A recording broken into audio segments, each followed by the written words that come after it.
Kalau ngomongin soal sepatu, pasti kita nggak akan asing dengan nama yang satu ini. Ya, Adidas.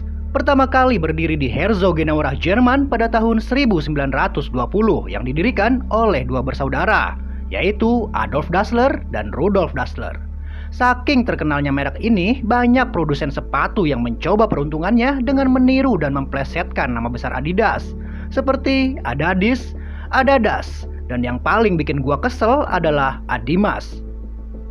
Hingga pada tahun 1924, Adolf dan Rudolf Dassler mendirikan Dassler Bruder yang nantinya akan menjadi cikal bakal Adidas hingga saat ini. Sobat Misbar, langsung aja kita kupas secara tuntas dan kita bahas dengan gaya bebas film yang satu ini.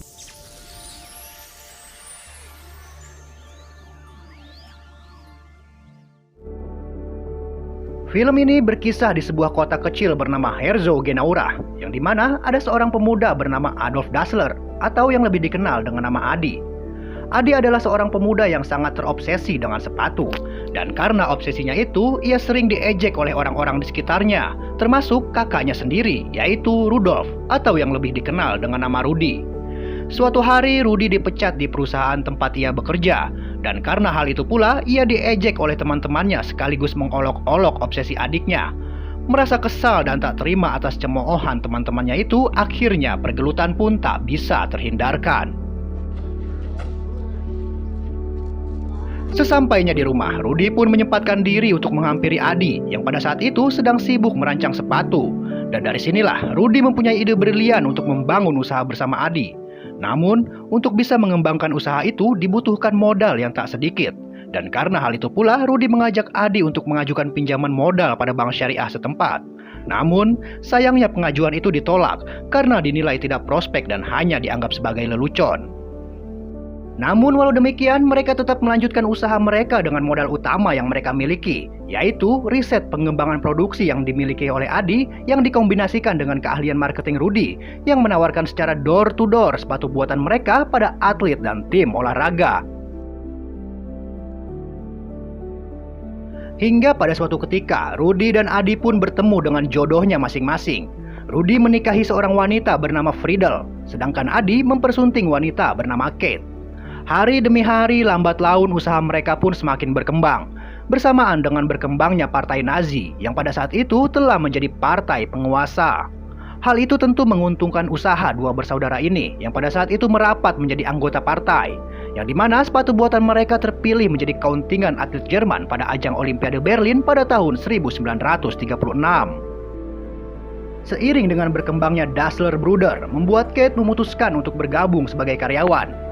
Hal itu ia lakukan agar Kate mempunyai banyak waktu bersama Adi. Namun siapa sangka, keputusan itu kelak akan menjadi awal bencana bagi Dassler Bruder. Pada hari pertama bekerja, Kate pun dipercaya untuk mewakili suaminya untuk pergi menemui pihak bank bersama Rudi. Dan akhirnya, pinjaman yang mereka ajukan pun disetujui oleh pihak bank. Dan karena hal itu pula, hubungan Kate dengan sang ipar semakin dekat. Melihat hal itu membuat masing-masing pasangan mulai merasa tak nyaman. Adi mungkin masih bisa memaklumi kedekatan istrinya dengan sang kakak, namun tidak dengan Friedel. Setelah mendapatkan pinjaman modal itu, kedua bersaudara ini pun kemudian membangun sebuah pabrik, dan peresmiannya dihadiri oleh wali kota dan mantan atlet Jerman yang bernama Joseph Weizer. Weizer inilah yang mengontrak Dassler Bruder sebagai brand ofisial untuk para atlet Jerman. Singkat cerita, Kate pun memberikan kabar gembira tentang kehamilannya pada sang suami. Mendengar hal itu, sontak membuat Adi senang bukan kepalang. Ia pun kemudian memberitahukan kabar itu pada Rudi dan Friedel. Tentu, sang kakak sangat riang gembira mendengar kabar tersebut. Namun tidak dengan Friedel. Ia melihat ada sebuah kejanggalan pada ekspresi suaminya. Merasa curiga, Friedel pun mulai membuntuti langkah sang suami. Hingga pada suatu ketika, Friedel pun mendapati sang suami sedang cemiwiw dengan Kate. Hingga pada keesokan harinya, Friedel pun melabrak dan menuduh sang ipar sebagai pelakor. Merasa kalah adu mulut dengan Kate, membuat Friedel semakin marah. Namun, bukannya menegur kelakuan sang suami, Friedel malah memprovokasi sang suami dengan mengatakan bahwa Kate dan Adi mempunyai rencana untuk mengambil alih perusahaan. Mendengar hal itu, membuat Rudi marah dan mengatakan agar Friedel tidak ikut campur dalam urusan bisnis mereka. Hingga pada suatu hari menjelang pesta Olimpiade, Rudy telah mempersiapkan nama atlet lokal yang akan memakai sepatu buatan mereka. Namun sang adik mempunyai nama lain, yaitu Jesse Owens, atlet Amerika yang mempunyai potensi untuk memenangkan medali emas pada ajang Olimpiade nanti. Namun Rudy menolak. Bukan tanpa alasan, ia menolak pilihan sang adik dikarenakan Jesse Owens adalah atlet dari tim lawan dan pasti akan membuat penguasa Jerman murka dan akan berdampak besar bagi perusahaan. Di tengah-tengah perdebatan, Kate yang selalu ikut campur dalam urusan bisnis membuat ia akhirnya dipecat dari perusahaan. Dikarenakan perbedaan pendapat, membuat Adi secara diam-diam pergi menuju tempat pelatihan atlet Amerika, lalu memberikan sepatu buatannya kepada Jesse Owens. Dan benar saja, Jesse Owens berhasil memboyong medali emas pada ajang Olimpiade tersebut. Namun di sisi lain, alasan Rudy menolak pilihan sang adik juga terbukti benar. Tak lama kemudian, para penguasa pun menutup pabrik mereka dengan alasan Perang Dunia Kedua. Dan itu adalah alasan yang masuk akal, dikarenakan pada waktu itu para pria diharuskan mengikuti wajib militer, agar para pekerjanya bisa dikirim ke dalam medan perang. Selanjutnya, kedua bersaudara ini pun menghadap ke penguasa, dan ternyata benar alasan mereka menutup pabrik dikarenakan sentimen terhadap pilihan Adi yang telah memberikan sepatu buatannya pada tim lawan. Kemudian negosiasi pun terjadi antara Rudy dengan pihak penguasa, hingga akhirnya sang penguasa pun memberikan solusi dan menawarkan Dassler Brother untuk memproduksi sepatu khusus militer. Namun Adi menolak karena ia hanya ingin memproduksi sepatu khusus untuk olahraga. Namun di sisi lain, Rudy menerima tawaran tersebut demi bisa menyelamatkan perusahaan mereka. Setelah pertemuan itu, akhirnya Rudy pun membuat sepatu untuk keperluan militer. Dan karena hal itu pula, hubungan kakak beradik ini semakin merenggang. Ditambah perdebatan di antara keduanya tentang salah satu pegawainya yang bernama Karl, yang hampir dipecat oleh Rudy, dikarenakan Karl telah membuat masalah dengan tentara Nazi. Namun Adi membela Karl karena ia adalah orang yang telah banyak berjasa dalam kemajuan usaha mereka. Tak berselang lama kemudian, sepatu buatan Rudy pun dikembalikan karena dinilai tidak memenuhi standar militer.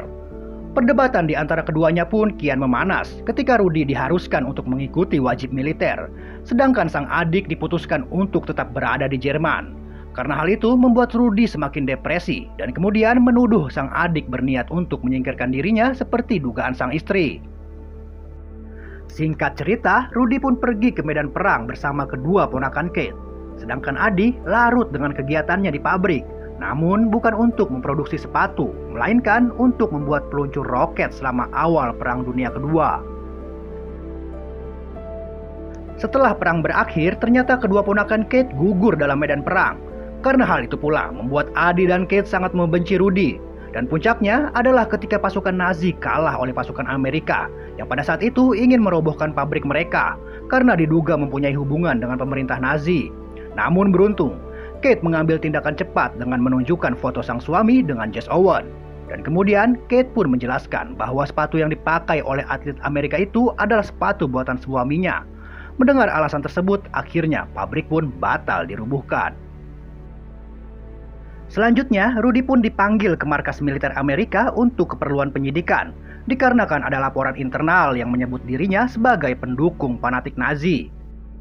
Rudy tentu menyangkal dan malah menjadikan Adi sebagai kambing hitam.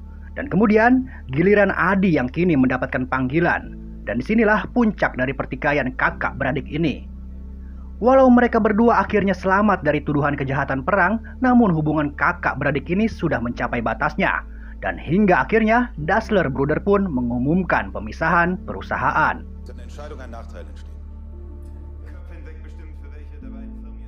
Hingga pada tahun 1948, Adi pun merubah nama perusahaan dari Dassler Brother yang kemudian diganti dengan namanya sendiri, yaitu Adi, yang dikombinasikan dengan nama belakangnya, yaitu Dassler, yang kini kita kenal dengan nama Adidas.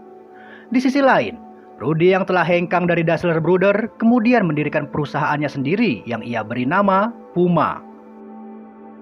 Di masa-masa transisi ini, kedua perusahaan merasa sangat kesulitan karena masing-masing perusahaan hanya unggul di satu sektor. Adidas unggul di bagian produksi namun lemah di bagian pemasaran. Begitu juga sebaliknya, Puma yang unggul dalam hal pemasaran namun lemah pada bagian produksi. Namun walau demikian, Puma lebih cepat mendapatkan kepercayaan pelanggan. karena Rudy adalah orang yang selama ini berhubungan dengan pasar. Sedangkan Adidas harus tertatih-tatih dikarenakan para pelanggan telah memakai sepatu buatan sang kakak. Dan pada saat itu pula, Puma mengajukan gugatan hak cipta untuk semua desain sepatu Adidas, walaupun itu semua adalah sepatu buatan Adi. Ya, tapi inilah dunia bisnis, siapapun bisa saling menikam. Di tengah keterpurukannya, Adi pun menemukan ide untuk menambahkan garis 3 untuk membedakan desain sepatunya dengan Puma. Ada kemudahan setelah kesulitan. Di masa keterpurukannya, Adi pun mendapatkan tawaran untuk mengendorse sepatu buatannya pada timnas sepak bola Jerman. Dengan syarat, Adidas mau menjadi sponsor yang membiayai seluruh kebutuhan tim. Tanpa pikir panjang, Adi pun menerima tawaran itu. Dan ternyata itu adalah keputusan yang tepat, karena timnas Jerman berhasil menjadi juara dunia, dan impian Adi untuk membuat sepatu atlet terbaik akhirnya tercapai. Gagal bukan berarti berhenti dan tumbang bukan berarti mati. Akan selalu ada harapan baru asalkan kita berani untuk terus maju. Seperti yang dilakukan oleh Adi, yang berani mengambil keputusan di tengah-tengah kesulitan. Begitu kata Bang Gary.